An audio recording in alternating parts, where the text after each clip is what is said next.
Hi, it's time for Street Talk, your voice and your views on the issues in the news. Iran and Egypt are close to resuming diplomatic ties. The Iranian Foreign Minister Manouchehr Mottaki made the announcement this week, but didn't say when official diplomatic relations would be re-established. Iran broke ties with Egypt in 1979 after the Egyptian President Anwar Sadat let the deposed Shah of Iran into the country. Khalid in Oman believes the news will help the whole region. Improved relations between Iran and Egypt means an overall improvement in relations between Arab League members and Iran. René in the Netherlands is less optimistic about the renewed relations. I don't know if this will have much influence. Egypt has its hands bound by the pro-Israel policies of the region. Well, a viewer in Malaysia believes the benefits will be felt in the whole area. The restoration of diplomatic relations between Iran and the Arab world, in this case with Egypt, will contribute to peaceful coexistence not only in the Persian Gulf but in the whole of the Middle East.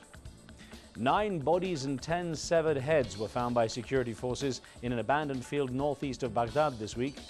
The discovery was made the same day as US President George Bush told Congress that progress has been made by the troop surge in Iraq.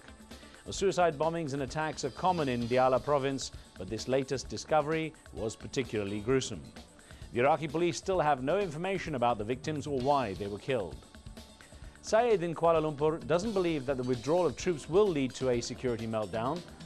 Before the US invasion, Iraqis were living peacefully, be they Sunnis, Shiites or Kurds.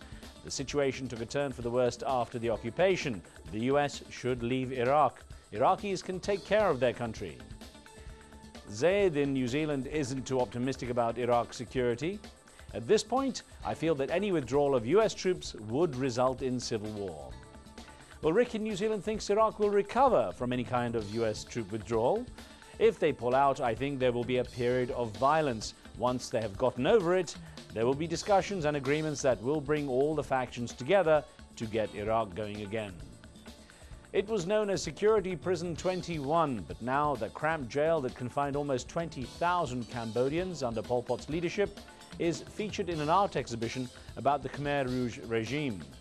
The artist Van Nath, who is one of the few survivors of the prison, has become an outspoken advocate for justice for the victims of the genocide. His work is hailed for playing an important role in reviving the arts in Cambodia and for teaching future generations about their history. The gallery owner hopes the exhibition will help Cambodians to address their painful past. And that's it until next time. Do keep sending in any questions and comments and point us to anything interesting or amusing for Street Talk. Remember, what you see here isn't necessarily the view of Al Jazeera. Some of the content's been edited, but for time and space reasons only. And that's the talk on the street.